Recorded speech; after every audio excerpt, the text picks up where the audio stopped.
neste computador. Pronto. Oficialmente, estamos começando o nosso encontro sobre arquitetura. Meu nome é Ronald Perrini, eu trabalho aqui na Brime, eu sou o host dessa sessão, e quem vai apresentar hoje para a gente é o Ayrton Rodrigues, que é arquiteto de software no Banco Itaú. E, Ayrton, vamos lá, a bola está com você, é com você. Bora. E só um recado aqui, pessoal, que no final a gente vai abrir para perguntas e respostas e para debater, tá bom? Então, Newton está aqui, seja bem-vindo, Newton, e no final vamos trocar uma ideia também, vamos debater também sobre alguns pontos de arquitetura e arquitetura voltada para a segurança também, que é a profissão do Newton. Mas vamos lá, Ayrton, Combinado. agora é com você. Bora. Bom, Newton, seja muito bem-vindo. Ronald, seja muito bem-vindo. Eu sou Head de Arquitetura aqui na Brime, junto com o Ronald, e eu vou estar ajudando vocês a como dar os primeiros passos e como chegar lá para se tornar um arquiteto. Perfeito? Sim. Bom, eu elaborei aqui, galera, um mapa mental que vai nos ajudar a esclarecer a área de arquitetura, quais são os principais papéis, as responsabilidades e habilidades de um bom arquiteto. Bom, eu vou começar aqui para quem a carreira de arquiteto. O Newton comentou que ele já faz parte do time de segurança, que já tem contato com a equipe de tecnologia. A especialidade de desenvolvimento de software é latente ali para quem quer se tornar um bom arquiteto.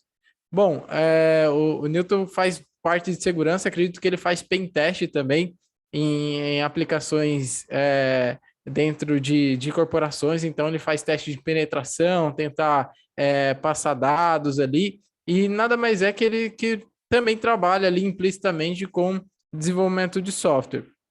Ou seja, ele entende ali quais são as principais bases ali de um software, de um desenvolvimento, é claro, para fazer as devidas penetrações também nas aplicações. Bom, o nível de senioridade dessa pessoa, ela pode ser júnior, pleno ou sênior, tá? Então, o desenvolvedor de software, ele tem que ter entendimento como que funciona uma aplicação, como funciona um sistema, para ele começar a ingressar na carreira de arquiteto, tá? Então, eu vou falar um pouquinho, galera, da oportunidade, ok? Bom, a oportunidade de evolução na carreira e vagas em aberto é extremamente crucial aqui no nicho de arquitetura de soluções. Ou seja, a área de arquitetura de soluções ela é um passo a mais para quem quer evoluir na carreira. Justamente o Newton falou, pô, eu tenho contato, já tenho habilidades aí de arquiteto, é porque ele já conhece que a área de arquitetura é uma área prestigiada dentro de uma empresa ou de uma corporação. Então, ele é um passo a mais, é algo para você conseguir um upgrade na tua carreira profissional e realmente chegar até lá vai te trazer alguns benefícios. Por exemplo, se destacar de frente a qualquer outros profissionais da área. Então, quando a gente tem noções de arquitetura, automaticamente a gente ganha destaque dentro da nossa corporação, dentro da empresa. A gente, consequentemente, a gente vai ser chamado em agendas com discussão mais relevantes, e essas discussões relevantes vai nos trazer esse destaque, consequentemente, promoções vão vir, e com promoções de cargo vão vir também um ganho a mais no salário. E eu vou contar aqui um caso real que aconteceu comigo quando eu comecei a aplicar a arquitetura na minha carreira profissional. Perfeito? Bom, vamos falar um pouquinho de como eu me destaquei tecnicamente na área de arquitetura. Então, Newton, particularmente, eu não conhecia a arquitetura, eu fui ter o primeiro contato com a arquitetura lá em 2015, então esse contato me ajudou a ter uma noção, cara, existe uma área de arquitetura e esses arquitetos prestigiado. E eu falei, pô, eu quero estudar isso, eu quero entender mais sobre isso. Então, eu comecei a dar os primeiros passos no estudo de arquitetura, vim fazer uma especialização em arquitetura de soluções, e essa especialização me ajudou a colocar alguns planos em ação. Eu comecei a fazer desenhos técnicos, eu era da área de desenvolvimento de software, então eu começava a fazer perguntas relacionadas à arquitetura daquela aplicação, comecei a desenvolver padrões de arquitetura dentro das aplicações para conseguir engajar o time e falar, olha, aqui a gente saiu com um padrão, a gente consegue seguir esse padrão ao longo do tempo. E com esse padrão, eu consegui virar referência na minha área e na empresa. Então, todas as outras pessoas que precisava conversar comigo, falar, pô, então, eu queria que você me ajudasse aqui, eu ajudava e trazia também essas noções de arquitetura dentro da minha área. Com isso, galera, eu consegui me destacar profissionalmente, eu virei referência. Pô, fala com o Ayrton, que o Ayrton é o cara que consegue resolver esse tal problema. Por quê? Porque ele entende que essa aplicação se comunica com o todo. Então, essa API, ela faz conexão com o sistema de RH, ela faz conexão com o sistema de folha de pagamento. Então, olha só que interessante, eu consegui entender as noções de arquitetura para minha área e conseguir me destacar profissionalmente. Consequentemente, meu chefe chegou, pô, Ayrton, tô gostando do teu trabalho, o pessoal tá elogiando bastante, você está sendo chamado em bastante reuniões de estratégia, como que a gente consegue trabalhar nesse projeto. Inclusive, o meu primeiro projeto que eu tive participação foi para elaborar o Pix, lá em 2019, no banco onde eu estava trabalhando. Então, esse projeto me abriu portas e eu consegui ganhar promoções. E, consequentemente, meu chefe chegou e falou, pô, Ayrton, olha, estou vendo que você está aplicando aí os seus estudos em arquitetura e eu quero te fazer uma promoção. Eu vou aumentar ali seu salário. Na época eu ganhava por hora, eu vou aumentar esse salário aí por R$ 15 a hora, tá bom? Que, consequentemente, na época eu ganhava R$ 10.000 e esse aumento de R$ 15 na minha hora fez valer R$ 12.000 na época que eu consegui aplicar essas técnicas de arquitetura. Então, eu tive um destaque na minha área, porque eu estudei e apliquei arquitetura diretamente na área de desenvolvimento e consegui ter esse ganho de R$ 15 na minha hora, que acumulado ali deu R$ 12.000 no ano. Desculpa, Aí, no mês, então, tá um bom? negócio que eu acho muito legal aqui na nossa carreira de TI é que o conhecimento faz você se destacar. Então, não tem jeito. Quando você tem mais conhecimento Perfeito. e a equipe olha para você como a pessoa ali que ele pode perguntar, que você sabe orientar, cara, o destaque realmente é muito grande mesmo. Interessante essa Perfeito. questão da arquitetura, mas Boa, legal. obrigado, Ronald. E exatamente isso, mas não foi fácil, né, Ronald? Eu passei por algumas barreiras. Eu tive que quebrar algumas crenças da galera de desenvolvimento. Pô, então, porque você está tentando ditar regras, sendo que você é o mesmo cargo que eu. Então, eu sofri algumas barreiras e como que eu consegui superar essas barreiras? Você vai Eu contar? me Claro, com Ah, certeza. É um momento oportuno aqui para eu falar que naquele momento que eu tive uma pessoa do meu time que chegou e falou, pô, então, não concordo, não está indo em linha e não aceitou de fato. Eu tive que tomar um café com essa pessoa e falar, olha, eu estou estudando arquitetura, eu estou me destacando nessa área, então é por isso que eu estou jogando algumas coisas assim e queria a sua colaboração. Eu fui ali realmente garimpar esse café com essa pessoa e deu super certo, a gente virou super amigos e assim, a gente conseguiu virar essa chave e essa dificuldade, tá, Ronald? Até legal, no hein? time interno. Bem bacana. Legal. Bom, falando um pouquinho do mercado de arquitetura, ele é um mercado que, inclusive, ele é inovador hoje. São grandes empresas que trabalham com a área de arquitetura, tá? Então, se você for em pequenas e médias empresas, vocês vão ver que só tem a área de desenvolvedor, no máximo ali um tech lead e tudo mais. Então, a área de arquitetura é para realmente você dar um passo a mais na tua carreira profissionalmente, você trabalhar em grandes empresas. O Ronald comentou, deu a introdução, que hoje eu trabalho no Itaú, que é o maior banco da América Latina. E se a gente for olhar vagas hoje de arquitetura, se você vai ver grandes bancos, Nubank, trabalhando com várias de arquitetura, você vai ver ali o Itaú, o Santander, são empresas que têm ali seus 5 mil funcionários, mais de 20 mil funcionários, inclusive. Então, são igrejas, empresas de grande porte, perfeito? Então, o mercado ele está oportuno e a média salarial vai de 15 a 20 mil reais. Eu vi arquiteto ganhando 25 mil reais com participação e tudo mais. Então, é uma área oportuna. Hoje, eu trabalho na faixa de 18 mil reais mensais.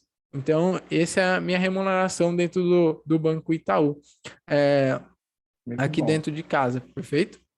E Então, é uma bom área... você compartilhar isso, porque muita gente quer saber isso, né, Ayrton? Então, as pessoas elas Perfeito. querem saber qual é o tamanho da vaga, e a área de desenvolvimento está crescendo mesmo, todo mundo sabe, mas a área de arquitetura, cara, tem muita oportunidade, e a gente fez, até eu estava entrando mais cedo no LinkedIn, cara, tem muita vaga lá. Eu vi, depois, Perfeito. quem quiser depois fazer um teste, vai no LinkedIn e bota lá área de arquitetura. Ó, eu acho que o Newton quer colaborar. Não sei se pode, Boa. Ayrton. Claro, manda aí, Newton. Oi, tudo bom? Eu sou uma clínica e eu não atuo como peniteste, tá? Então, as pessoas têm um paradigma, né, um estigma de realmente segurança da informação.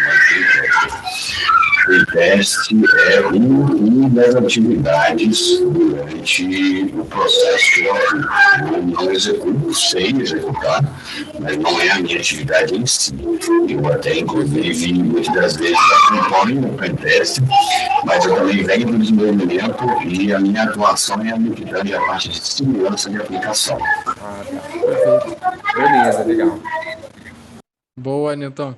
Então, Boa. é realmente ali a parte de desenvolvimento seguro. Sim, Inclusive, total. um pouco ali de arquitetura, ela mexe ali na parte de DevSecOps, que a gente vai mexer com grandes ferramentas, estruturação da esteira de compilação da aplicação, né, Newton? Ali, usando ali o Fortify como principal ferramenta de validação de código seguro. Trabalhando também ali com a parte de estruturação de JWT, JWE, seria a parte mais de segurança, de tokenização do usuário, né? Exatamente, falou Perfeito. quase tudo. É exatamente esse seria o caminho. É Total. isso mesmo. Boa, Muito boa, bom. Newton.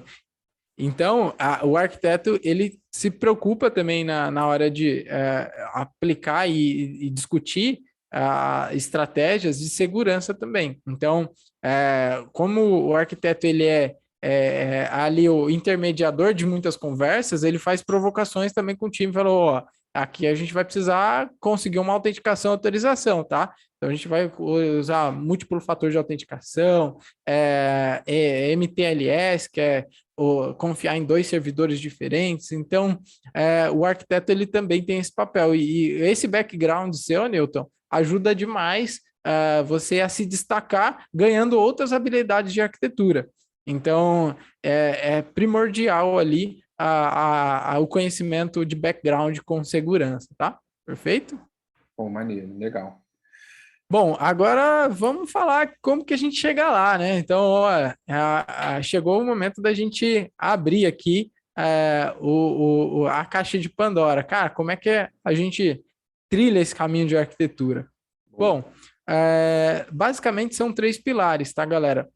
O primeiro pilar é uma visão estratégica, o segundo pilar é uma visão técnica e o terceiro pilar é uma visão comportamental. Por quê? Todos esses três pilares, eles se complementam. o técnico com o estratégico e comportamental.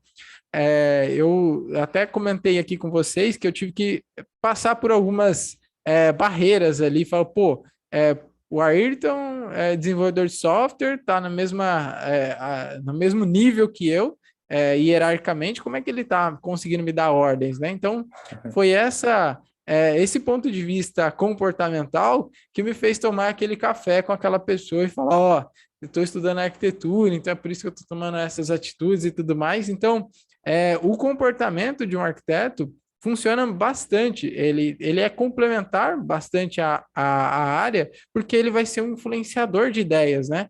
É ele, Newton, que vai fazer as provocações de segurança. Então, ele vai ter que aguentar essas provocações, né? Fala, pô, eu tô vendo aqui que tá muito bonito, mas e aí, como é que a gente vai cuidar um pouquinho da segurança dessa aplicação? Então, Ayrton, basicamente são três pilares. Ayrton, acho muito, muito bom você também mostrar isso, porque muitas pessoas elas acham que para você trabalhar como arquiteto, para você chegar lá, só um minutinho, Nilton, porque o teu áudio vazou aí. Para você chegar lá, você precisa só de ter conhecimento, só conhecimento técnico. Você precisa entender de, sei lá, de tecnologia ou de alguma solução específica, coisas técnicas. Mas você está mostrando aqui que não. É um conjunto de 3 habilidades. Então, para chegar lá, precisa ter um conhecimento técnico, sim, que você está falando, precisa ter um conhecimento estratégico, de visão estratégica, e precisa ter conhecimento em comportamento. Muito top isso. Muito bom. Eu nunca vi ninguém falando isso. Boa, eu não sei se o Nilton queria complementar Ronald. aí alguma coisa. É porque eu só... Sem problema, sem problema. Essas provocações que você comentou ali, Ayrton, muitas das vezes eu, digamos assim, sou convocado para apoiar o arquiteto. Exato. Porque muitas vezes ele argumenta, o pessoal não bota acesso, não, vou chamar o cara da segurança. Aí eu entro nisso também. Eu atuo basicamente ali no SSLC, você falou, por isso que eu falei, você falou quase tudo. É o SSLC completo, desde a modelagem de arquitetura, né? Eu faço a modelagem até o CI/CD. Aí executo o SAT, DASH, pura diversão. Isso. Boa. Então, vai complementar bastante esse conhecimento de arquitetura na tua carreira, Newton. E é como você falou, pô, o arquiteto, muitas vezes ele não sabe, mas ele chama quem sabe. Então, eu vou entrar nesse detalhe que essa visão comportamental que o arquiteto ele busca para falar, ó, vou chamar o cara de segurança lá, porque eu conheço ele.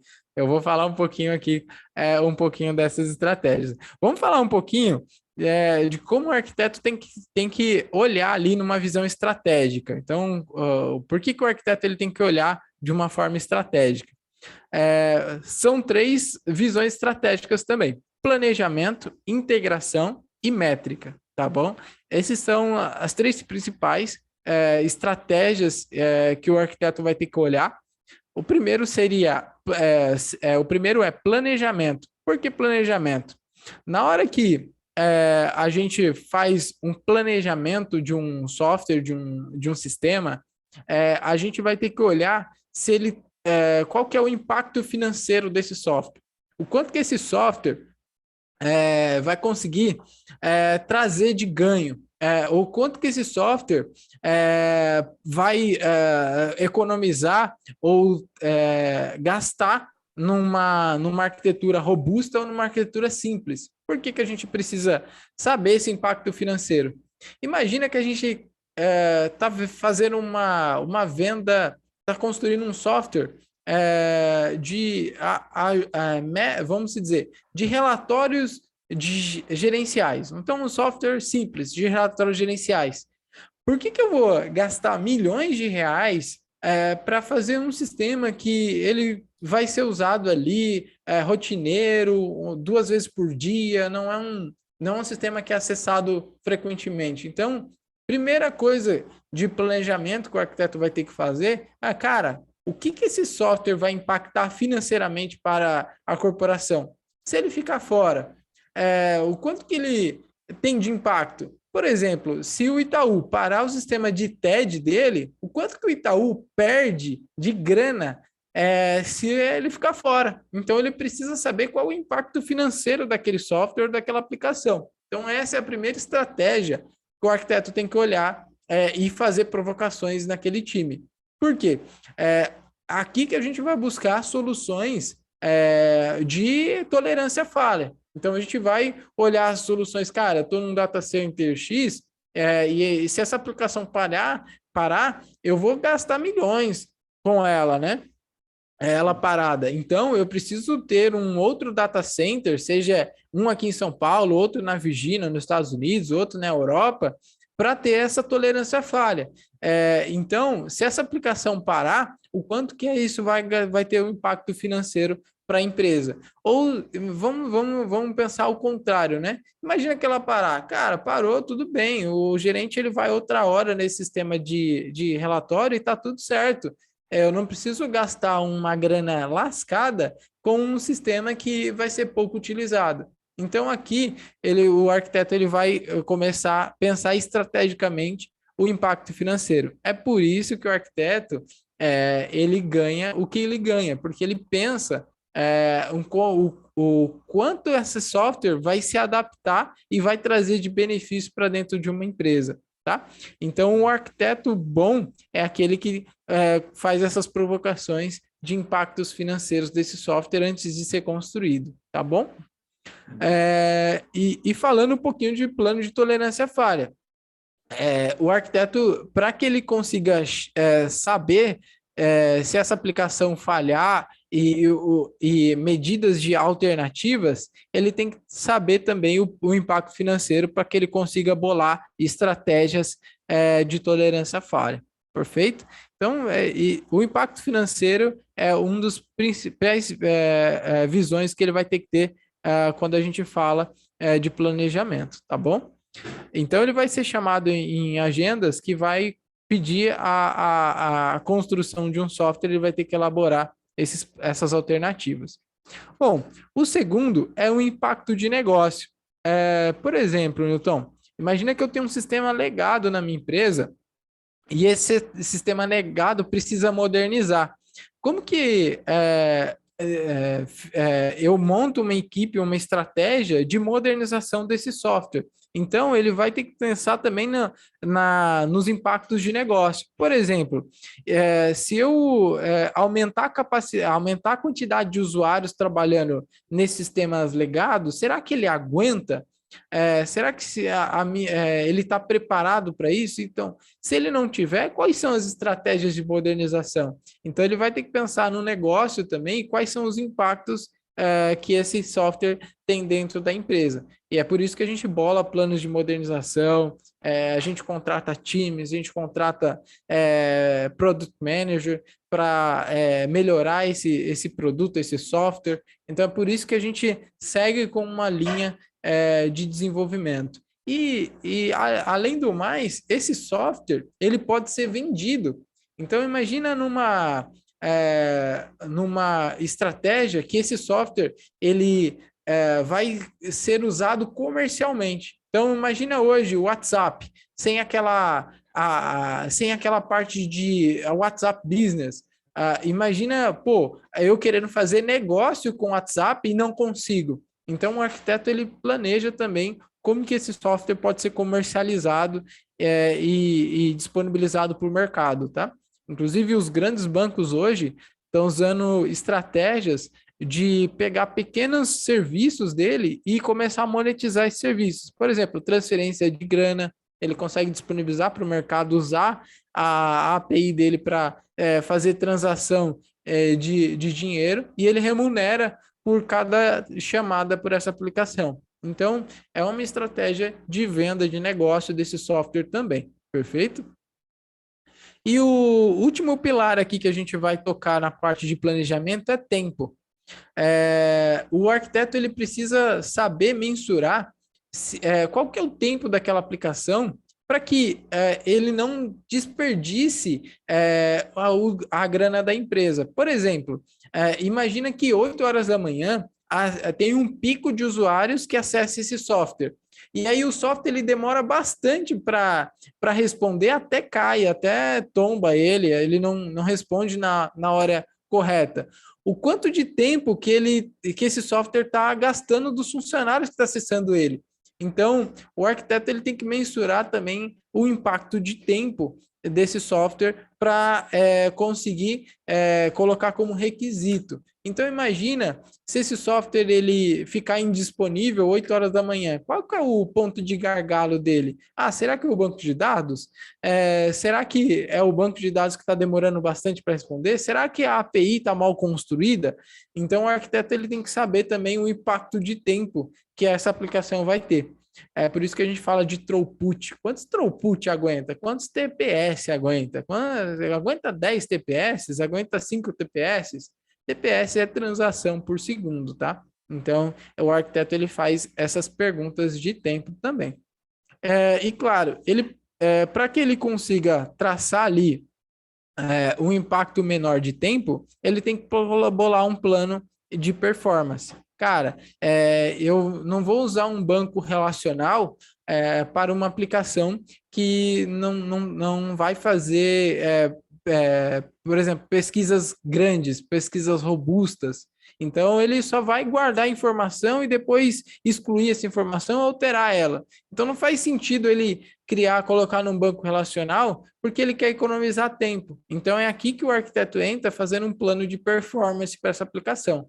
Perfeito? Então, são os 3 pilares de planejamento que o arquiteto tem que ter na cabeça: impactos financeiros, impactos de negócio, impactos de tempo. Bolando planos de tolerância à falha, bolando planos de monetização do software e bolando planos de performance também. Perfeito?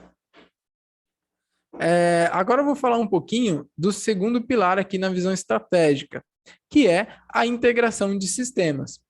A integração de sistemas, o arquiteto ele está na veia ali, o como que essa aplicação ela consegue se integrar com o ecossistema da empresa.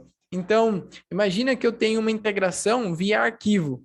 E aí o Newton sabe que uma integração via arquivo, ela tem os seus ônus, né? Então, qualquer pessoa pode pegar aquele arquivo e modificar ele. Então, tem um risco de alguém, né, no meio do processo ir lá e alterar esse arquivo sem passar por uma validação nem nada. Então, ou uma integração por API. Pô, quanto que essa API tem que ser segura para fazer integração com outro software? Então, imagina que é um software externo, fora da empresa. Então, eu preciso me preocupar com essa integração também. Como que ela vai se integrar ao mundo externo, né? Então, imagina o Itaú contratando lá um serviço externo. Então, ele precisa se preocupar com toda a parte de integração desse serviço externo. Se vai ser seguro, se ele vai aguentar uma transação num determinado horário, se essa aplicação vai conseguir trabalhar com a quantidade que o Itaú espera, por exemplo, que o banco espera. Então, olha só que interessante, a gente se preocupa com essas integrações de sistema. É um segundo pilar. Por quê? Porque uma integração ela também pode ser reaproveitada as funcionalidades. Um belo exemplo disso é eu fazer um sistema de pagamentos e esse sistema de pagamentos ser um pagamento de folha de funcionários, ser um pagamento de clientes, por exemplo, ser um pagamento de fornecedor. Então, olha, uma mesma funcionalidade de pagamentos, ela pode ser usada no sistema de folha de funcionários, sistema de compras de clientes e sistema de pagamento de fornecedores. Então, 3 sistemas diferentes podem usar a mesma funcionalidade. Então, a gente tem um reaproveitamento de funcionalidades quando o arquiteto pensa em integração de sistemas. Perfeito? Beleza. Então, o último pilar aqui que eu quero trocar numa visão estratégica são métricas. E métricas são importantíssimas para o arquiteto se preocupar. E aí se conecta até com o assunto anterior que eu comentei com vocês. O quanto throughput, TPS, essa aplicação ela aguenta. Então, o arquiteto ele vai ter que fazer essas métricas, que são testes de performance, o quanto que existe por exemplo, num determinado horário, qual que é o normal de uma aplicação receber requisições?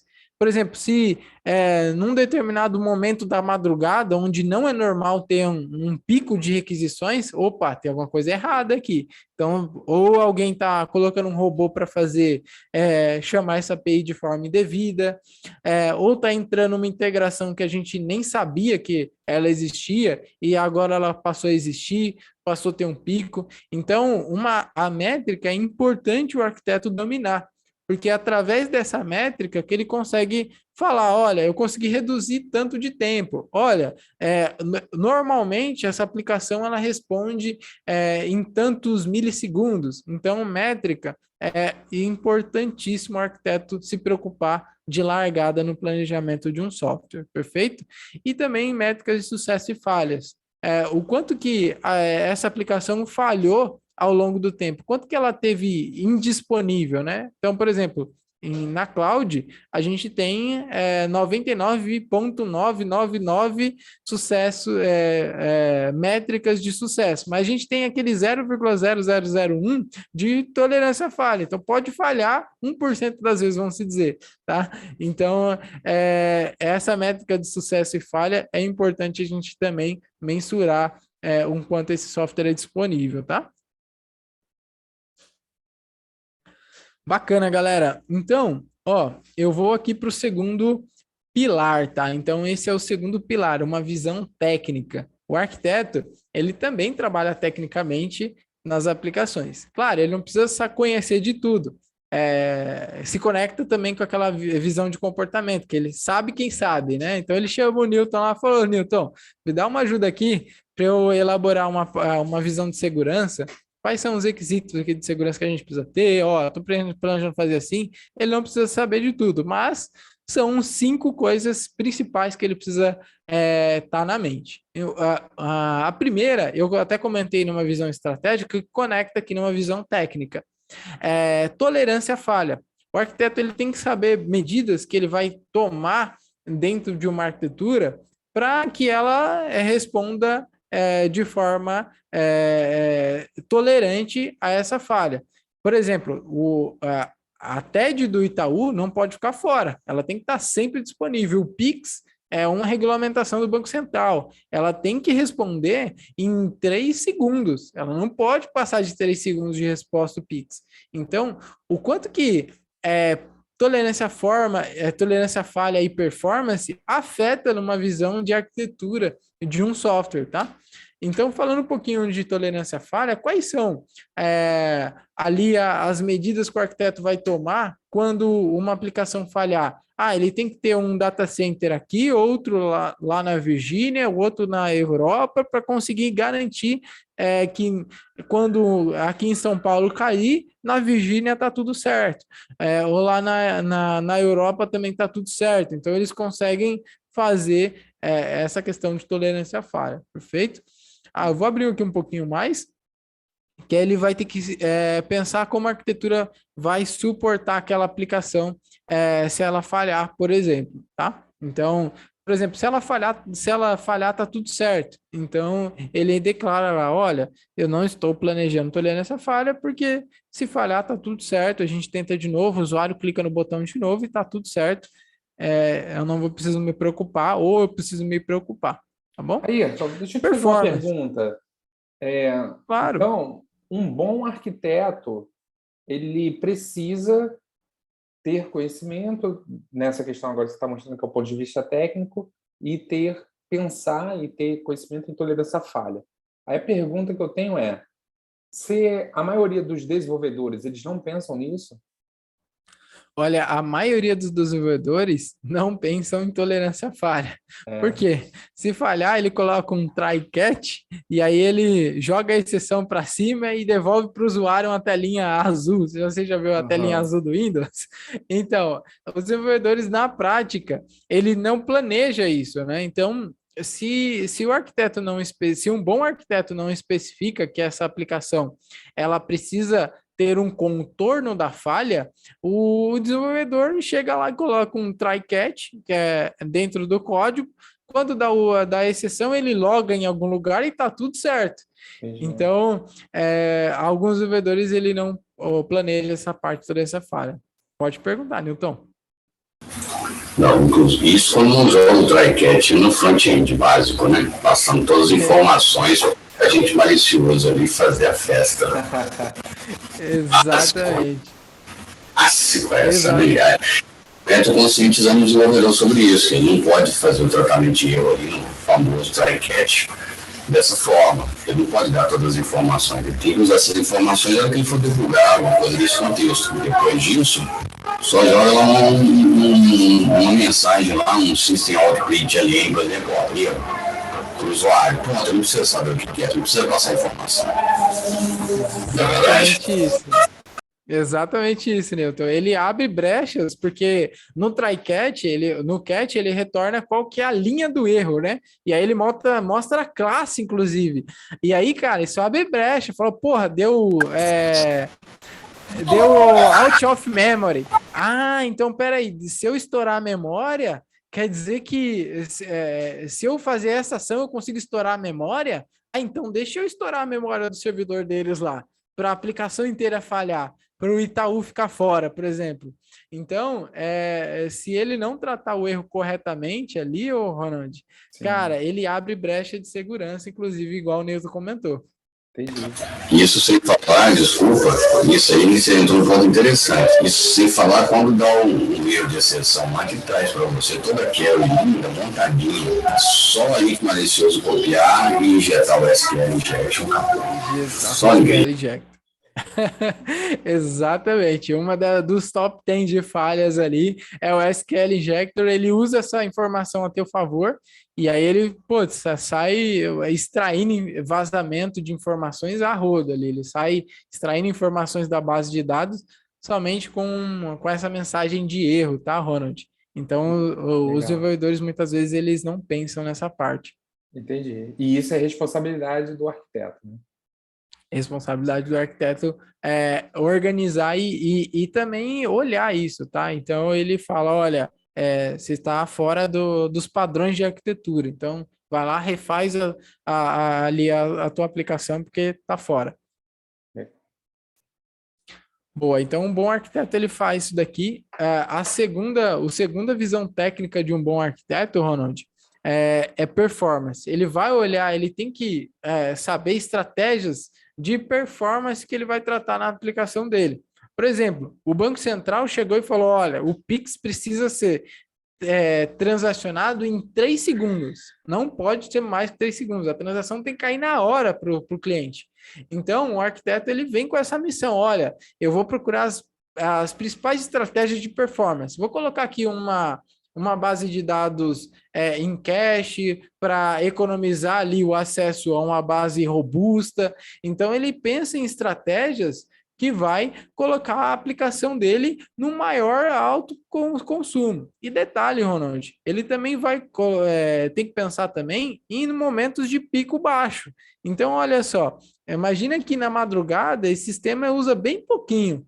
Então, se eu coloco um canhão na madrugada, não faz sentido, eu vou estar gastando o dinheiro da minha empresa na madrugada. Então, ele também tem que fazer o scale down, a baixa desse consumo em momentos de baixa utilização, de baixa demanda.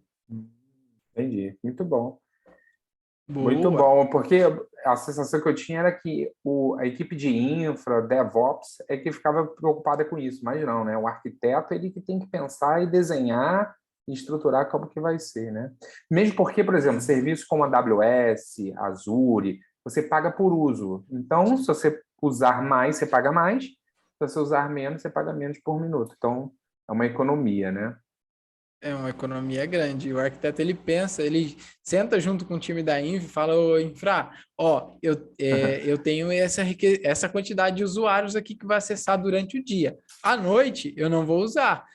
Quais são as estratégias que a gente vai usar aqui? Aí o arquiteto, ele coloca isso no desenho, fala, das 8 horas da manhã até as 5 horas da tarde, vai ter usuário conectado. A partir desse horário, não vou ter. E aí a equipe de infraestrutura monta um script que desliga essas máquinas, por exemplo. Então ele orquestra ali essas áreas diferentes, infraestrutura, segurança, dados, desenvolvimento de software. Perfeito? Então, ele vai pensar também na performance e no scale down. Então, a mesma coisa numa alta demanda. Então, imagina a Uber hoje. A Uber, em horários de saída de trabalho, por exemplo, ali das 5 às 8 horas da noite, ela tem um alto pico de usuários solicitando Uber. Como é que eles se organizam para subir as aplicações dele sem ter um impacto para o usuário final? Então, ele vai também aumentar ali a quantidade de máquinas trabalhando, vai trabalhar com conceitos de escalabilidade. Então, o arquiteto, ele olha essa visão técnica de performance para conseguir atender um requisito de negócio num determinado período horário, tá? Então, o arquiteto, ele é um bom arquiteto, ele vai, consequentemente, trabalhar com essas estratégias de performance. E o primordial para o arquiteto tecnicamente é fazer desenhos técnicos. Então, olha só que interessante. A gente falou de requisitos de segurança, o quanto que a aplicação tem que ser segura, o quanto que ela tem que ser escalável, o quanto que ela tem que ser tolerante à falha, o quanto que é a performance, e como que ele coloca todas essas ideias para convergir, para existir dentro de um software. Ele faz o que a gente chama de desenho técnico. Aí ele vai colocar ali as máquinas, olha, ele coloca ali, ó, a infraestrutura em São Paulo é aqui, e aí ele vai ter um balanceador de carga que ele vai direcionar para um data center lá na Virgínia, lá nos Estados Unidos. Então, ele coloca tecnicamente como que essas peças vai ser tolerância à falha, como que esse sistema vai ser tolerante à falha. Então, ele faz o desenho técnico para planar essa ideia que ele teve de performance, tolerância à falha. Então, ele constrói desenhos técnicos para explicar a linha de raciocínio dele e planar com todas as equipes entendendo. Ele pegar ali a equipe de segurança, fala, segurança, tá vendo essa API aqui, ó? Ela vai ter esse tipo de autenticação, ela vai ter esse tipo de autorização. Olha, e essa requisição vem lá de um mobile, por exemplo, como é que eu posso dizer? De um sistema que está fora da rede corporativa, está no celular do usuário. Então, ali ele consegue colocar pontos de atenção de segurança. Ó, essa requisição está vindo de fora, vai passar ali por um firewall, vai passar ali por um WAF, vai passar por essas camadas de segurança. Então, ele coloca dentro de um desenho técnico para explicar a linha de raciocínio de segurança. Para explicar para um desenvolvedor também, ele monta ali a aplicação dele, a camada de desenvolvimento dele, com as integrações com o banco de dados, as integrações com o sistema externo, com o sistema interno. Então, ele vai colocar uma visão de APIs. Então, tudo isso é montado pelo arquiteto. Então, o arquiteto ele vai montar diferentes visões para diferentes times também, Ronald. E, Newton, alguma dúvida? Tá encaixando bem? Sussa, ainda tranquilo, estou gostando dele, a explanação tá boa, parabéns. Uma pena que só vou ficar até as 9 horas, mas tá ótimo, perfeito. Obrigado. Tá ótimo. A gente já está finalizando também. Bom, o quarto pilar de uma visão técnica é olhar ali os tipos de arquitetura. São tipos de arquitetura de APIs, que são microserviços, o quanto que dentro daquele software existe uma comunicação de APIs, o quanto que esse software ele está disponível para ser consumido para outros sistemas. Então, é o que a gente chama de uma arquitetura de microserviços, que ele vai trabalhar com APIs. Então, isso é um tipo de arquitetura. Um outro tipo de arquitetura é uma arquitetura de eventos mesmo, né? Então, acontece ali o pagamento do cliente. O cliente acabou de fazer uma compra. Então, acontece o pagamento. O que a gente tem que disparar? A gente vai disparar um evento, falar, ó, o cliente pagou aqui a fatura dele. Aí, os consumidores desse evento vai falar, ó, agora eu preciso emitir a nota fiscal. Olha, eu preciso reservar esse produto no estoque. olha, eu preciso avisar o meu usuário que o pagamento dele foi com sucesso. Então, a partir desse evento de pagamento, acontece vários outros fluxos separados a partir daquele evento. Então, uma arquitetura orientada a eventos que a gente chama.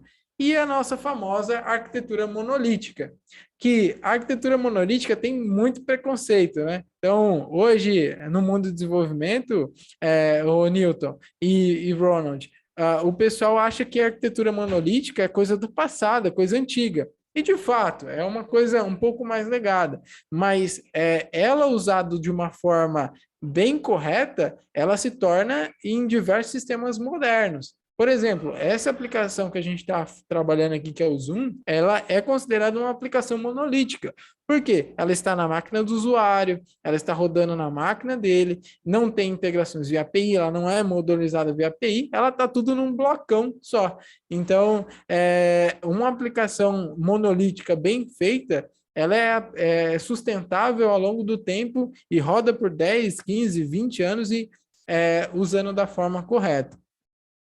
O último tipo de arquitetura que eu quero comentar aqui com vocês, e é novo essa arquitetura, é o que a gente chama de arquitetura omnichannel.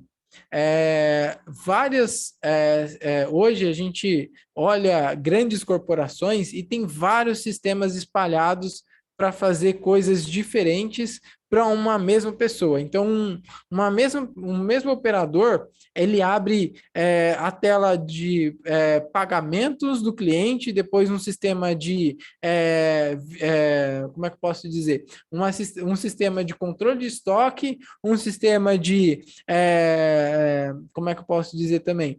Sistema de estoque, aí ele também abre relatórios em outro sistema, então ele abre diversos sistemas para conseguir uma informação só. E uma arquitetura monolítica, omnichannel, ela visa colocar todos esses sistemas dentro de um componente só, dentro de uma visualização só. Então, ela consegue ser plug and player em diversos sistemas dentro dele. Então, o que a gente chama de iframes, né? Então, você pega diferentes partes de software diferente, constitui dentro de um software só, e aí você trabalha de forma única, sem precisar se logar num sistema X, depois sair, se logar em outro, se logar em outro, e ter senhas diferentes em outros sistemas. Então, é uma arquitetura moderna, bem robusta e complexa, que o arquiteto trabalhando com esse tipo de arquitetura. Entendi. Perfeito? Ayrton, então eu posso... Só volta ali rapidinho o negócio. Abre lá Claro. a arquitetura. Então, concluindo, eu posso concluir que um bom arquiteto, ele precisa entender de vários tipos de arquitetura e, por ele entender isso, ele vai orientar cada caso qual arquitetura é melhor recomendada, né? Então, Perfeito. para não deixar a galera viajar muito na maionese, não é isso? Exatamente. Cada tipo de arquitetura tem a sua utilização. Uma API orientada a eventos, ela tem uma utilização. Ela não é uma bala de prata para usar para tudo. Uma Sim. API monolítica também, omnichannel, e uma arquitetura distribuída também em APIs. Ela tem o seu contexto certo. Se você aplicar de forma errada, vai dar ruim. Entendi. E isso aí é responsabilidade do arquiteto mesmo apontar, não é? Perfeito. Um bom arquiteto, ele sabe planejar qual que é a melhor arquitetura, inclusive um misto de duas arquiteturas dentro de um software inteiro. Entendi. Legal. Perfeito? Perfeito. Bom, e para a gente finalizar aqui uma visão técnica, padrões de projeto. Padrão de projeto está intrínseco dentro da área de desenvolvimento. É algo que a gente estuda desde a faculdade. Então, lá da faculdade, a gente vem aprendendo padrão de projeto de fábrica, um padrão de projeto DDD, padrões de projeto que resolvem problemas que outras pessoas já tiveram lá atrás. Eu lembro das primeiras aulas de programação que a gente tinha... algoritmos que fazia ordenação, que era o quicksort, tinha outro lá que era sorte, insert sorte. Exatamente, ô Newton. Então, esses padrões, eles já foram estabelecidos lá atrás, a gente só vem utilizando ele ao longo do tempo. Então, está intrínseco ali na veia do arquiteto conhecer esses padrões para conseguir direcionar como que uma aplicação ela resolve um determinado problema. Então, ele vai entrar ali no micro também para estabelecer aquele padrão. DDD, padrão de fábrica, uma arquitetura hexagonal e até um Clean Architect, tá? Perfeito? Bacana. Agora a gente vai para o último pilar, que é a visão comportamental. E nessa visão comportamental, a gente segue 4 pilares que um bom arquiteto tem que ter. Primeira coisa intrínseca ali que o arquiteto tem que ter é uma boa comunicação, porque ele vai precisar fazer engajamento do time. E para que ele fizer engajamento do time, ele vai ter que corrigir um grande defeito que a gente começa a perceber dentro do mundo de desenvolvimento de software. Que o desenvolvedor e as pessoas que estudam bastante, que inclusive está aqui até nessa mentoria, ela se acha que sabe mais do que os outros e começa a dar aquelas pequenas patadas, sabe, de egoísmo, de Sim. egocentrismo. Então ela consegue, ela tem que corrigir esse erro. Por quê? Uma boa comunicação, ela é diferente da gente falar bastante. Uma boa comunicação é o contrário, a gente tem que escutar ao invés de falar. Então, um bom arquiteto, ele vai coletando a informação. O Newton falou que eu preciso me preocupar com o JWT nessa API. Então, deixa eu começar a pesquisar um pouco mais desse assunto e colocar isso na minha arquitetura. O Newton comentou aqui que isso daqui vai ser acessado de forma externa. Então, eu preciso me preocupar aqui com um WAF para fazer o filtro dessas requisições. Então, um bom arquiteto, ele escuta ao invés dele falar. Então, ele vai escutar, ele vai coletar informações. Colaborando aqui, né? Uma coisa que eu vejo muito, que o desenvolvedor erra, é justamente aí. Porque como ele estuda, às vezes ele tem conhecimento, às vezes ele tem conhecimento até superior do que o colega que ele está conversando, aí o fato dele saber que sabe acaba fazendo com que ele tome esse comportamento de querer falar mesmo, de achar que sabe mais que os outros e não querer escutar ao invés de falar. Só que é interessante você mostrar isso, e você está mostrando também pelo ponto de vista de um bom arquiteto que precisa ter uma comunicação boa, e muitas pessoas acham que às vezes não sabe mesmo, porque ninguém aprende sobre comunicação na faculdade, no colégio, a gente simplesmente abre a boca e conversa com as outras. E acho legal você trazer isso, porque uma boa comunicação é você ser eficiente ali na mensagem que você quer passar. Não necessariamente você falando vai fazer com que a mensagem seja passada. Às vezes você precisa escutar mais, escutar ao invés de falar. Então, muito boa dica nisso e super interessante. Eu só queria contribuir com essa parte aí. Porque muitas vezes o desenvolvedor não tem essa visão. Fala aí, Nilton. Só aproveitando e fazendo uma adenda assim, uma coisa bem coloquial, né? Minha avó falava, e entrar nesse contexto, meu filho, por que você tem uma boca de ouvidos? Ouvir mais e falar menos. Falar o necessário. Exatamente. Sabedoria dos mais velhos. Exatamente isso. Então, uma boa comunicação, ela é uma comunicação que tem uma escuta legal, tá? Então, você vai pegando as coisas e fala, então deixa eu conectar isso aqui com isso aqui que o pessoal tá falando. Então, ele vai conectando as ideias, tá? O segundo pilar de comportamento extremamente importante para um bom arquiteto é ele dar as sugestões e na verdade, o jeito errado que a gente percebe ali no mundo do desenvolvimento é que ele dá as sugestões e diz que o correto é aquela coisa que ele tem que seguir. Então, para ele fazer com que o time engaje, o Ronald, ele não tem que dar pitacos, né? Então é pelo contrário, ele vai fazer essa boa comunicação de escutar o que o time está falando para colocar isso num desenho técnico e conseguir o engajamento do time. Por quê? Se ele começar a chegar nas reuniões e falar, ó, esse daqui é o que vocês têm que fazer e pronto, e acabou, cara, ele vai empurrar um desenvolvimento de goela abaixo e a galera vai começar a fugir, falar, ó, tá certo, tudo bem, eu vou fazer assim, mas na vida real, isso não acontece.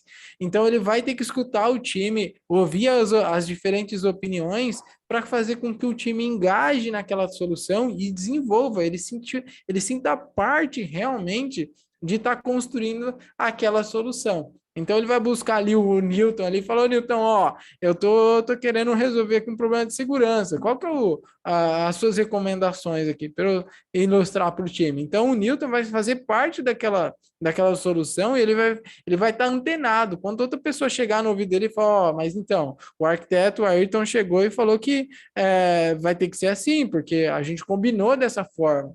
Então, o Newton vai começar a cobrar o time lá, falar, ó, não, vocês estão fazendo errado aí, cara. Não quero isso aqui, não. Legal, cara. Entende?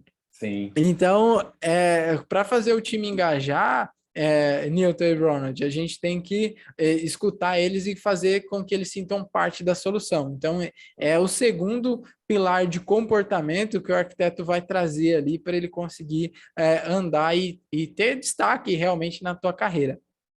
Legal. Agora a gente vai para a habilidade mais importante do arquiteto, que eu julgo com a mais importante, é ele saber fazer as perguntas corretas. Hoje, a gente percebe que o desenvolvedor é aquele perfil mais tímido, mais fechado, porque ele é acostumado em fazer tarefas que é demandada para ele. Só que o arquiteto tem que seguir uma mentalidade ao contrário. Ele não pode se sentir inseguro ali, que a gente percebe que ele se sente muito inseguro e faz um pouco de perguntas ásperas, falar, cara, mas e aí? Ó, você não tá vendo aqui que vai ter uma grande requisição aqui, cara. Então ele faz aquelas perguntas ásperas para provocar, ali cutucar, né?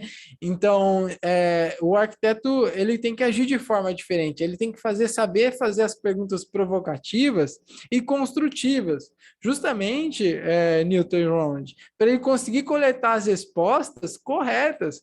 Porque se ele fazer as perguntas ásperas, incorretas, umas perguntas que ele foge muito do contexto, cara, ele não vai ganhar esse engajamento do time. Então, a habilidade de fazer as perguntas corretas é o que te destaca realmente no arquiteto. E é o que eu trabalho hoje, a minha principal característica que o pessoal gosta de mim dentro do banco é que eu faço as perguntas provocativas. Olha, eu estou vendo aqui que essa aplicação ela vai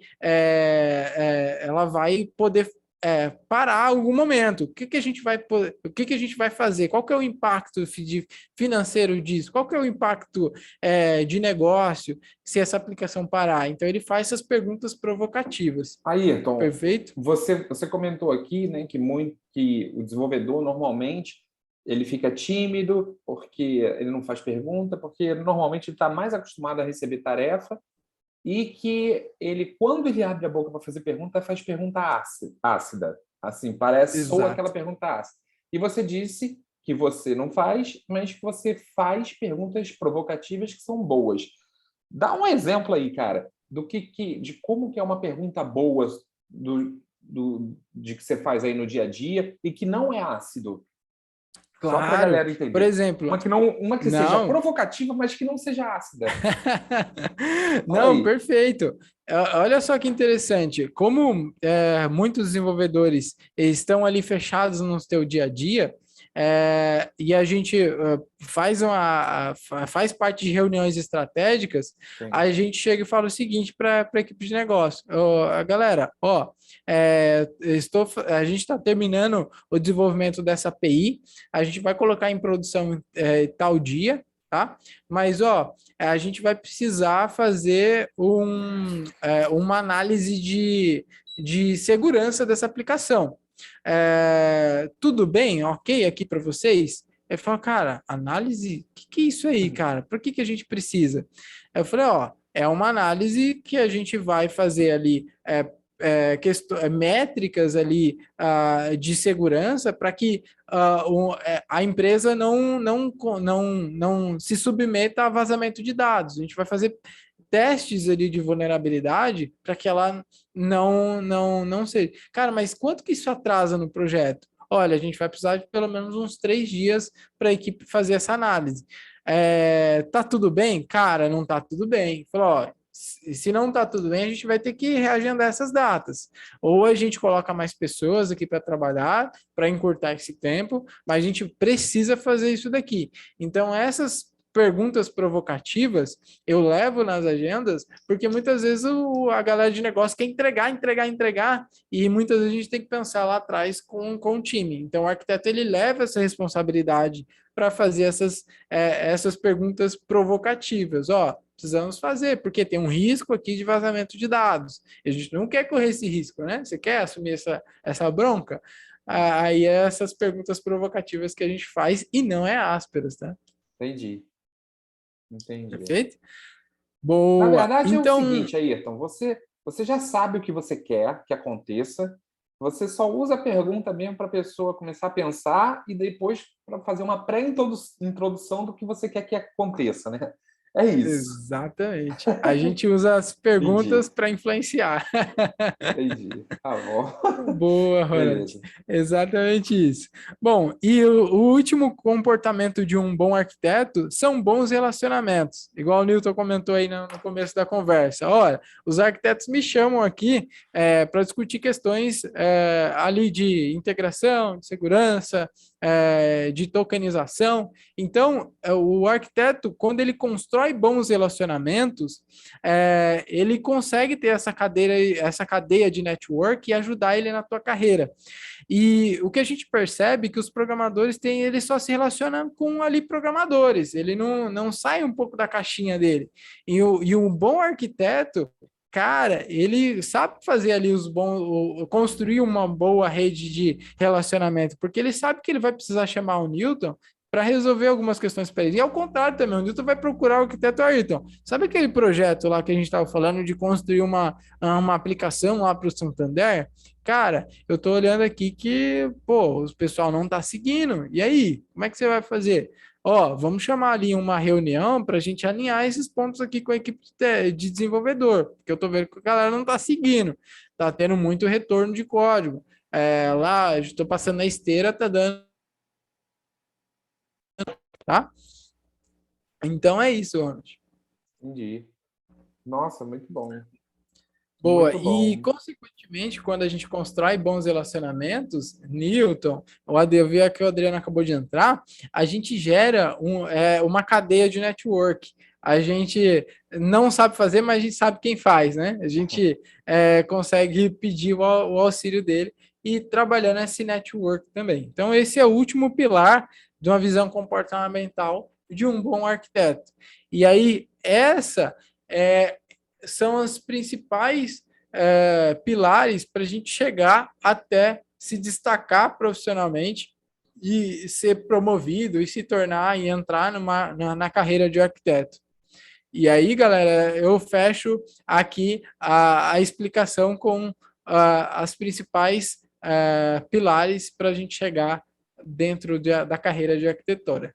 Legal, legal. Vamos abrir aqui para perguntas e respostas. Só que antes, deixa eu só falar rapidinho. Você pode expandir aqui, Ayrton, por favor, o que precisa para chegar lá? Expande ali. Isso, isso. Então, pessoal, só dar um recado aqui. Basicamente, muitas pessoas acreditam que para você conseguir um cargo novo ou um cargo como arquiteto, você só precisa ter conhecimento técnico.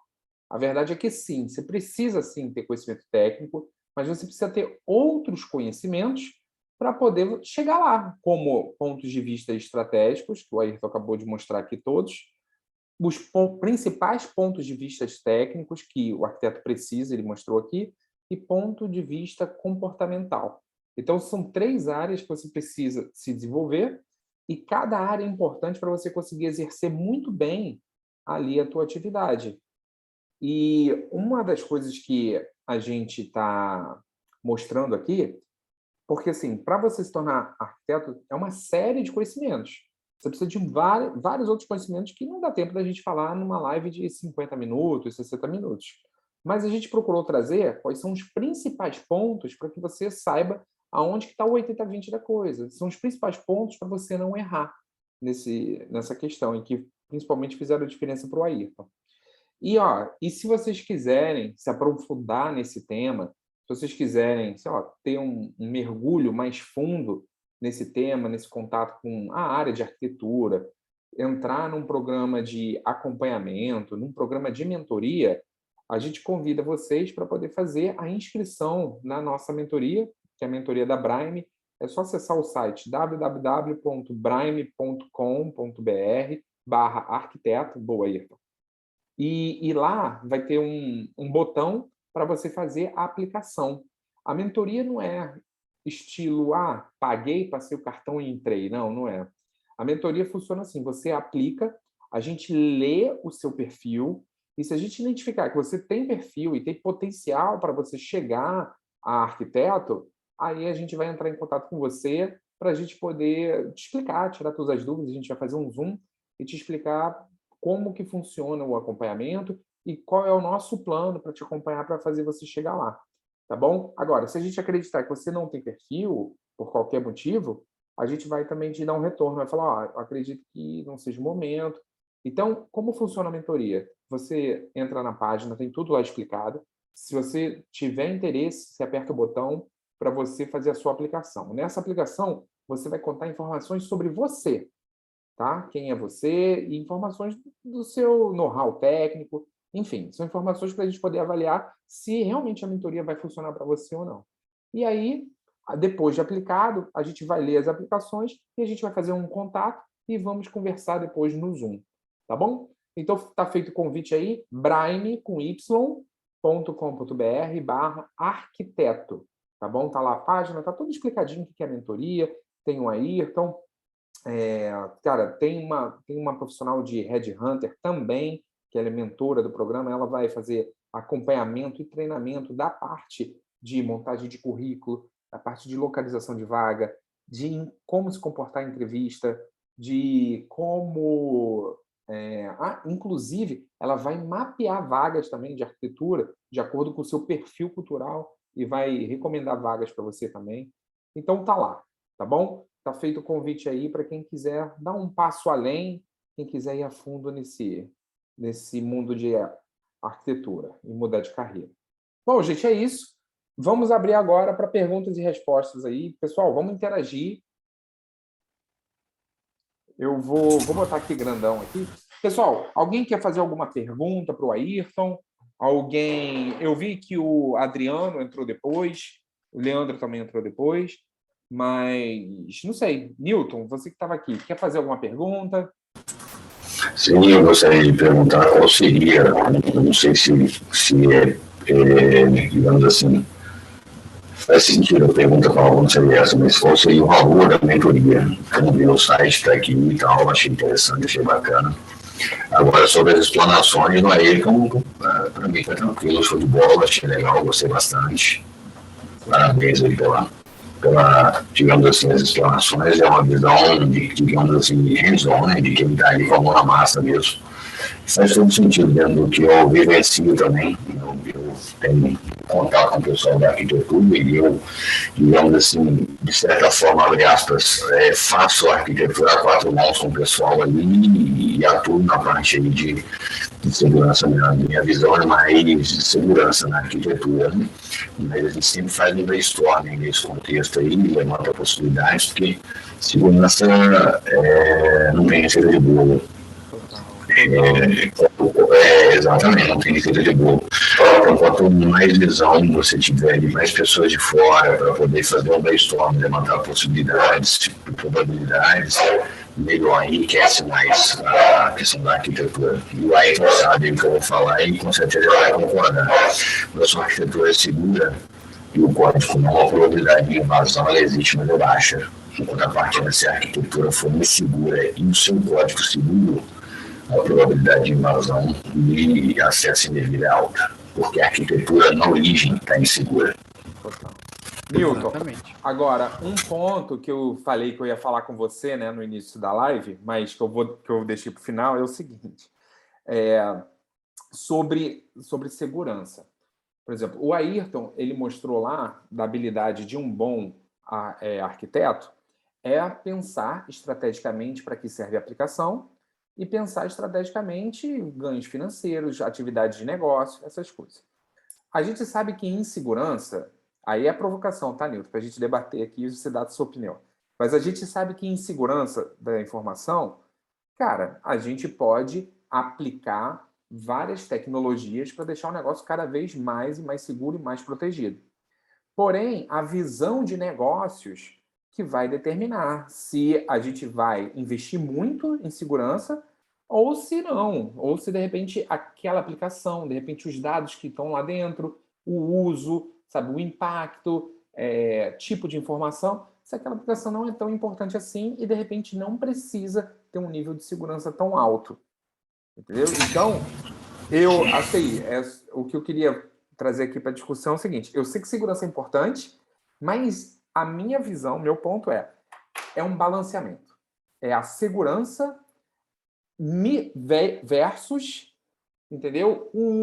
A estratégia de negócios, o que roda a aplicação, o financeiro. E eu estou falando aqui com as minhas palavras, tá? Eu não sou arquiteto, não. O Ayrton que é. Tá bom? O desafio aí, eu corroboro com tudo que você falou. O desafio aí a gente sabe, a gente é da área, né? Então, quanto mais segurança você coloca, pior a experiência do usuário. Pior a experiência. Não necessariamente é ruim para o negócio, mas você tem que ter ali um cuidado de ter um nível de segurança que seja suficiente e que também não inviabilize a experiência do usuário e também não inviabilize o negócio. Então, o desafio está aí. E aí, só argumentando o que você falou, fazendo uma adendo, existe uma norma chamada ISO, né? Tem as 27001, 27002, 27005. Ela, inclusive, argumenta, olha, dentro dos riscos, qual o nível de aceitação? Tem riscos que você vai aceitar. Porque, vou te dar um exemplo. Você projeta uma casa, você coloca um portão ali blindado, a prova de balas, uma cerca elétrica, você mitigou a grande maioria dos criminosos. Chega um cara ali com a bazuca. Você aceitou. Concordo comigo? Concordo. Então, exatamente, esse que é o contexto. Então, tem riscos que você vai ter que aceitar. E falar que a aplicação batendo no peito, que a aplicação é segura, meu software é seguro, tá mentindo. Sim, total. Isso eu concordo. A questão aí não é que o negócio em si, como você colocou, poxa, ela é importante, mas aí tem um adendo, né? O risco vale, por exemplo, você ser multado em relação a LGPD? Então, viabilizar o negócio, entendeu? Porque sua base de dados vai ser bloqueada. E não só isso. Os dados que foram, digamos assim, vazados, não vão ser usados para frente, eles não podem, assim, existe a possibilidade de ser usado para frente, eles vão ser usados para frente. E qual que é o perigo com relação a isso? Tem pessoas que são vítimas de fraude e que podem tirar a vida. Eu sei de casos. Foi vítima de fraude e aí foi descobrir a pessoa já tinha tirado a própria vida. Olha, a responsabilidade. Então, assim, um balanço, como você, é o equilíbrio, tem que ter, e é um desafio, tanto para a gente da segurança, quanto para o pessoal da arquitetura, quanto para o pessoal de desenvolvimento. Não é somente uma feature, é uma feature segura dentro dos padrões estabelecidos, entendeu? Entendi, mas um ponto aqui que eu queria falar é o seguinte, é que eu vejo isso com muitos técnicos, assim. Não estou falando que é o seu caso, não, mas estou dizendo o seguinte, que é muito comum a gente ver, você deve ter colegas assim, tá? Que o cara, ele quer botar a melhor tecnologia em tudo, sem poder fazer uma análise prévia se aquele negócio cabe, sabe?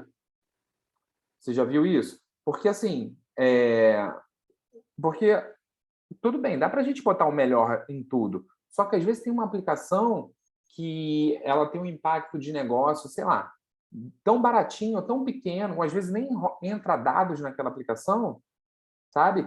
Em que a tua visão de arquiteto vai olhar e falar, cara, essa aplicação aqui não tem o porquê a gente colocar tantos esforços assim, gastar tanto tempo a mais para fazer isso aqui de segurança, ou ter esse nível de proteção, ou de redundância, sabe? Ou de... Enfim.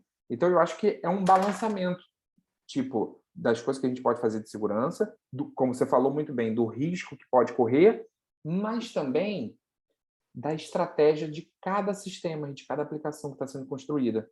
Por que ela serve, né? Para que ela serve, qual é o impacto financeiro, se tem impacto, se tem dados, se não tem. Então, e esse tipo de pergunta é uma pergunta que é uma conversa que é feita lá na área de negócios, porque a área de negócios demanda aplicação, então é uma conversa que rola ali, sabe? Então, O problema, que eu vejo, eu entendo o que você está falando, eu concordo, tem muita gente que quer usar bola de canhão para matar mosquito. Isso, boa! Era isso que eu queria falar. Ou um sabre de luz para poder cortar manteiga, ou mesmo um martelo do Thor para poder pegar um prego. Isso, cara, era isso que eu estava tentando falar. O que acontece? Por que acontece? Dependendo da robustez da tecnologia que você vai colocar na sua aplicação, a configuração muitas vezes vai de full, aí o Ayrton sabe do que eu estou falando, e é vulnerabilidade que você está colocando na sua aplicação. E, assim, e dependendo da robustez dela, é tanta configuração que você tem que fazer para atender o requisito que você precisa para aquela aplicação, que não é viável, é o que você acabou de falar, não faz sentido. Entendeu? Não é só no quesito arquitetural, mas é no quesito de, poxa, eu vou estar jogando vulnerabilidade para a minha aplicação, eu vou estar aumentando o risco para a minha aplicação, eu vou estar dando mais trabalho para o meu pessoal da infra, assim como o pessoal do DevOps, e o coitado do arquiteto foi lá e o cara da segurança também avisou, olha, isso aqui não faz sentido, eu quero. Então, você, por favor, assume o risco, está aqui e bora para frente. Sim, total. Era isso aí. Mas legal, Nilton. Bom, eu não sei se tem mais alguém, se o Adriano está por aí, se o Adriano quer falar também, quer trocar alguma experiência. Ayrton, mais algum ponto também que você gostaria de... Claro, e tá aí a habilidade do arquiteto, né? Unir requisito de segurança, requisito de negócio, unir requisito de dados também. Então, a gente vai ter demandas ali da equipe de dados falando, eu preciso ali que os dados sejam trabalhados para me gerar insights, para gerar conhecimento, às vezes um machine learning. Como é que a arquitetura ela vai resolver essas demandas para conseguir entregar ali um software de qualidade, um software bem feito, às vezes construído de forma rápida e simples, às vezes é para rodar um MVP, às vezes o software é para rodar internamente, não de forma externa. Então ele alinha justamente isso daí, tá bom, galera? Pô, Nilton, obrigado, viu, cara? Boa, valeu, Nilton. E Adriano, que entrou depois a gente vai disponibilizar o replay dessa live, depois a gente manda também, e é isso. Oi, Adriano. Oi, desculpa, eu tô meio perdido, é porque eu perdi o horário, eu estava enrolado com os negócios, eu queria participar assim, que eu achei interessante. Bem rapidinho, Sim. Tinha um tópico, é que eu não peguei o tópico agora, cara, Tá. Como eu falei, eu estava enrolado com os negócios, tinha um tópico que eu achei interessante, na descrição que vocês colocariam, eu não vou lembrar agora, talvez se vocês tiverem um outro vídeo de mandar, mas o que eu queria perguntar agora era a comunicação. Como que um técnico, que ele pensa tecnicamente, está ali o tempo todo resolvendo um problema, como que vocês, então, trabalham essa questão da comunicação, para se comunicar, para ser assertivo, para ser mais preciso, para atuar de forma bem assim, harmônica com a equipe, etc. Como é que vocês trabalham essa parte? Perfeito, muito bom. Isso, depois você pode, depois você vê o Ayrton vai responder, mas depois você pode voltar também no replay, você vai ver que a gente falou bastante disso também, dessa parte de habilidades comportamentais que um bom arquiteto precisa ter, mas já que você levantou a questão, manda aí, Ayrton, fala aí, explica aí, como é que você faz? Como é que você faz? Beleza. Fala aí. Claro, E eu tive que trabalhar isso, tá, Adriano?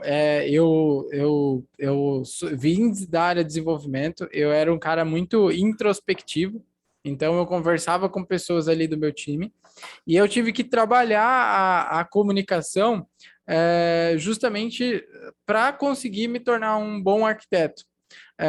E como que eu consegui trabalhar essa boa comunicação?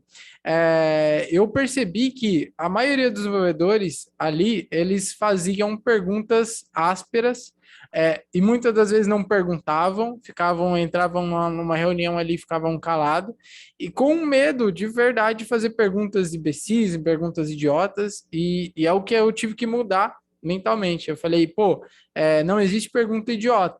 Talvez se a pessoa não entendeu a minha pergunta, é porque eu elaborei ela de forma incorreta. Então, eu vou ter que trabalhar a elaboração dessa pergunta. E aí, uma boa comunicação, ela é baseada com boas perguntas e também, antes de eu fazer essa pergunta, eu vou ter que falar menos, ou seja, expor menos as minhas ideias e escutar mais. Então, eu tenho que me colocar com uma escuta ativa para trabalhar essa boa comunicação. Então, essa boa comunicação é alinhada com uma boa escuta. Então, em vez de eu me colocar como opiniões, me colocar ali, falar tudo que eu acho, tudo que eu sei, tudo que, eu acho melhor aqui usar um banco de dados relacional, porque um banco de dados relacional está na moda, a Nubank está usando. Eu falo, cara, deixa eu escutar aqui o problema. Então peraí. Pô, o problema que a pessoa está tendo é para melhorar a performance.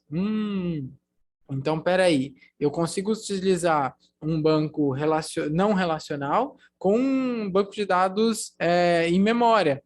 Então peraí, deixa eu entender esse problema aqui e fazer as perguntas. Olha, vocês já pensaram em usar um banco não relacional? Aí a galera fala, então, Ayrton, a gente já pensou, então, por conta disso, disso, disso, a pessoa já vai até falar o problema. Então, eu alinhei uma escuta ativa e também alinhei uma boa pergunta para o time, porque muitas das vezes o time já até pensou naquela solução, e então falar, cara, vocês já pensaram nisso?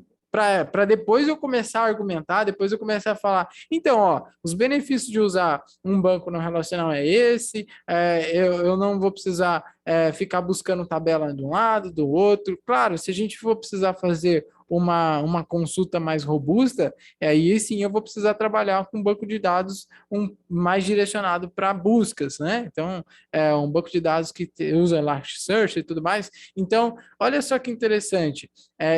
Eu apliquei a escuta do problema, interpretei a escuta do problema e soube fazer as perguntas corretas para o time para conseguir chegar numa determinada solução, Adriano. Entendi. E aí, Ayrton, então basicamente é o seguinte: você já sabe o que você quer, vamos dizer assim, qual é o caminho que você quer que a galera vá, mais ou menos isso, né, que eu entendi. E aí Isso. você começa a conversa com uma escuta ativa, sem emitir muito a sua opinião, você deixa as pessoas falarem, e aí, em um determinado momento, você não diz o que você quer. Você fala assim, vocês já pensaram, e aí você fala a ideia que você vai introduzir lá na frente, e aí as pessoas falam, te dão todo o feedback do que elas pensaram, e isso te dá base de argumento para você até saber, falar, então é isso que eles estão pensando, eu vou ensinar que não é bem assim, eu vou ensinar que dá para fazer de um jeito, ou então dá base até para você entender também se vai ou não vai, né? Muito bom. Exatamente, Uma boa Ronald. habilidade de Então é assim. comunicação, cara. É a habilidade de comunicação que a gente vai aplicando no dia a dia aí, o Adriano. Adriano, e aí? A sua Obrigado. pergunta era mais sobre isso também, ou você tem alguma situação, alguma nuance que você quer trazer para cá também, para a conversa? Não, era mais essa parte. Eu acho que é uma parte que pega muito, assim, no meu desenvolvimento, é isso, essa parte de comunicação, da timidez, do medo de que nem né, com medo de perguntar, fazer uma pergunta boba, com medo de você, às vezes, fazer uma pergunta óbvia, de os caras falam, pô, o cara fez uma pergunta ali, parece que ele não manja do negócio. Sim. Mas, assim, você tá, que nem, às vezes você tá pensando uma solução, aí você precisa perguntar aquilo, então, era mais essa ideia. E aí era assim, para mim perguntar também, eu tenho que ter um conhecimento, porque, vamos supor, o cara começa a falar o negócio lá, o cliente começa a falar de um problema que eles têm, nesse exemplo aí de banco de busca, alguma coisa assim que está dentro do sistema deles. Se eu não tenho um conhecimento, por exemplo, de um banco de dados mais rápido, não tem como eu perguntar. Porque eu, por exemplo, né, vamos supor, só trabalho com o banco relacional. Aí tem um banco aí no SQL, enfim, que faz uma busca mais rápida, algo do tipo, uma ferramenta. Se eu não tenho esse conhecimento técnico, eu não vou conseguir traduzir isso para uma solução, para uma pergunta, né? Onde eu fico, às vezes o cara fica tímido, eu ficaria tímido, com receio, porque como que eu vou saber, né? Então, assim, essa parte técnica também, como que eu consigo ela para poder entrar no assunto, fazer a questão e trazer uma solução? Tá. Vou pedir para o Ayrton responder, só que Claro, antes, vou responder. eu também vou falar isso. Adriano, isso também foi falado na apresentação, tá? Depois, se você puder, você vê o replay, eu vi que você entrou depois, mas depois, se você puder ver o replay, porque está bem explicadinho lá. E o Ayrton ele falou de 3 habilidades que um bom arquiteto precisa ter. Uma habilidade é de estratégia, ter noção de estratégia, pensar como um estrategista. Outra habilidade é conhecimento técnico, que é justamente isso que você falou, né? Que é, como é que eu posso discutir com alguém se eu não conheço, se, chegou a tecnologia nova aqui, eu ainda não consegui me atualizar. E a terceira habilidade é comportamental. Só que o Ayrton tem uma técnica para isso, inclusive eu estava falando com ele isso ontem, ele estava me explicando como é que ele faz. Eu tive essa mesma dúvida, Adriano, e é muito legal. Vai lá, Ayrton. Legal. Claro, show. Com certeza. Obrigado. Boa. Então, Adriano, o que eu faço, né? Por exemplo, cara, eu não conheço, o Newton estava aqui, eu não conheço muito da parte de segurança. E uma das boas habilidades comportamentais de um arquiteto é ele construir boas redes de relacionamento. E quando ele constrói boas redes de relacionamento, ele sabe quem sabe. Então, como assim ele sabe quem sabe? Eu sei o Newton que manja muito de segurança da informação. Então, o que eu faço? Eu faço uma pergunta para o Newton. Às vezes ele não está numa agenda e o cara explica, Ayrton, eu tô com problema aqui e tal. Eu falei, cara, eu não passei por isso, mas, cara, eu acredito que o Newton, ele já passou por esse problema de segurança, porque eu sei que ele é um bom cara de segurança. Então, ele constrói uma rede de network e ele consegue perguntar para quem entende, né? E aí ele faz essa pergunta para o Newton, se ele tiver na agenda. Olha só que interessante, olha como é que eu uso. Muitas das vezes a pessoa está lá na agenda lá e eu sei que ele sabe, fala, cara, deixa eu fazer uma pergunta aqui pro Newton. Fala, Newton, cara, você conhece um pouquinho? Você já passou por esse problema? Ele fala, cara, eu nunca passei por esse problema. Aí você chega e fala pro cara, então, galera, a gente é novo esse problema, isso aqui pra gente é até novo. E aí você fala, a gente não sabe como, mas a gente vai descobrir. Nos próximos dias a gente vem aqui com a resposta. Aí a gente sai para nossa casinha e vai fazendo pesquisas de verdade. O arquiteto, ele tem também essa missão dentro de casa de trazer experimentos, né? Que a gente chama de POCs e POVs. Então, está surgindo uma tecnologia nova. O arquiteto, ele vai lá e fala, deixa eu testar, deixa eu fazer um Hello World aqui, deixa eu fazer um Hello World nessa tecnologia. E aí ele começa a ler documentações, ele começa a estudar, e aí ele não precisa conhecer de tudo, né? Mas ele constrói essa boa rede de relacionamento e ele pergunta para a pessoa correta. Então, essas habilidades de comportamento ajudam um bom arquiteto a se desenvolver, porque ninguém sabe de tudo, né? Tem o nosso pai do Google aí, que o Google ele é um grande buscador, ele consegue nos ajudar também. E é isso, Adriano, é desse jeito que eu faço lá no Itaú. E assim, a gente tinha conversado disso, Adriana, eu já sabia a resposta já do Ayrton, porque eu já tinha perguntado também isso a ele, e Sim. eu achei isso super interessante, porque o que acontece? Ele acaba, porque realmente é impossível você saber de todas as tecnologias que tem disponíveis aí no mercado. É impossível. Mas ele acaba, de forma estratégica, conversando com as pessoas e tirando as informações que ele precisa, sabe? De forma, ele vai lá na pessoa e conversa ou faz as perguntas que ele fala, que ele está comentando aqui. E se a gente for parar para pensar, cara, nas grandes empresas, diretores, superintendentes, até gerentes mesmo, Sabe, um diretor, ele não tem tanto conhecimento técnico da coisa, mas ele sabe nas pessoas certas e sabe fazer isso. Então, isso é uma habilidade mais executiva, é mais gerencial, é uma habilidade mais nobre, assim, sabe? Porque se a gente for parar para pensar numa empresa, como é que funciona? Tem as pessoas que são operacionais e tem as pessoas que são estratégicas. Então, por exemplo, vou falar numa empresa de engenharia. Cara, um pedreiro é 100% operacional, 100%. O mestre de obras, ele já é ele é operacional pra caramba, mas ele tem um pouquinho mais de estratégia. O engenheiro, ele é muito mais estratégico, certo? Mas ele é menos operacional. Mas se o engenheiro chegar na obra e precisar fazer alguma coisa lá, ele pode meter a mão e vai fazer. Mas 90% da parte dele é estratégico. E já um diretor, né, é 100% estratégico. E o que acontece? Por que eu estou te falando isso? Porque na carreira, quando a gente começa, a gente aprende na faculdade a parte operacional da coisa. A gente aprende a escrever código, desenvolver, a gente aprende linguagem, a gente aprende 100% operacional. Começa a trabalhar, 100% operacional. Vira estagiário, vai crescendo, júnior, pleno, sênior, cara, está 100% focado no operacional. E as pessoas que fazem a chave é quando saca que você precisa desenvolver seu lado estratégico, lado profissional estratégico, entendeu? Porque essas habilidades vai trazer para você um ganho de performance muito superior que as outras pessoas não estão enxergando. Então, que é justamente o que eu identifiquei ontem lá na conversa com o Adriano, que ele estava me contando, que é exatamente isso que ele faz. Então, ele tem, sim, ele mostrou até na live mais cedo, né, quais são os conhecimentos que são prioritários aqui para um bom arquiteto. Ele tem conhecimento, mas coisas que ele não tem, ele faz assim. Então, ele vai direto na pessoa e consegue tirar a informação. Muito legal. Mas fala lá, Adriano, eu acho que você ia falar.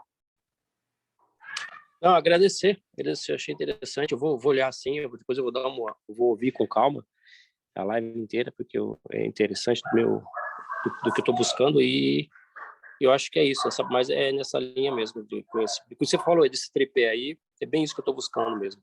Poxa, agradeço, Ronald, aí. Ó, Obrigado, e se Ailton, você também. quiser, Adriano, se você quiser um acompanhamento mais próximo, a gente tem um programa de acompanhamento de 6 meses, tá bom? Onde a gente vai trabalhar tudo isso com você. Tem o Ayrton, que é mentor, tem outros mentores também. A gente vai trabalhar todos esses pilares também. E aí, para você conhecer, acessa lá o braine.com.br/arquiteto e dá uma olhada lá. Se você tiver interesse mesmo de entrar mais fundo nessa jornada, aplica, que a gente vai ver o seu perfil, e se o seu perfil bater, a gente acreditar que vai fazer diferença para você, que vai te ajudar, a gente vai marcar um call contigo para te explicar como funciona a mentoria e o programa. Mas eu acho que para você vai ser bom. Tá Tá bom. bom? Tá bom, vou fazer isso, sim. Beleza. Então é isso, Ayrton. Fechou? Tem mais algum ponto? É isso, galera. É isso? Não, perfeito. Eu acho que a live foi bem rica e agradeço a disponibilidade, Adriano, e o Newton aqui na agenda. E obrigado, gente. E a gente se vê do outro lado. Tá certo. Muito bom. Beleza. Beleza, Adriano. Obrigado, Ayrton. Obrigado, Ronald. Obrigado, prazer Valeu, te conhecer. galera. Tchau, tchau. Valeu, Ayrton. Tchau, tchau. Tchau, gente. Obrigado, Tchau. Ronald. Tchau, tchau. Tchau, tchau.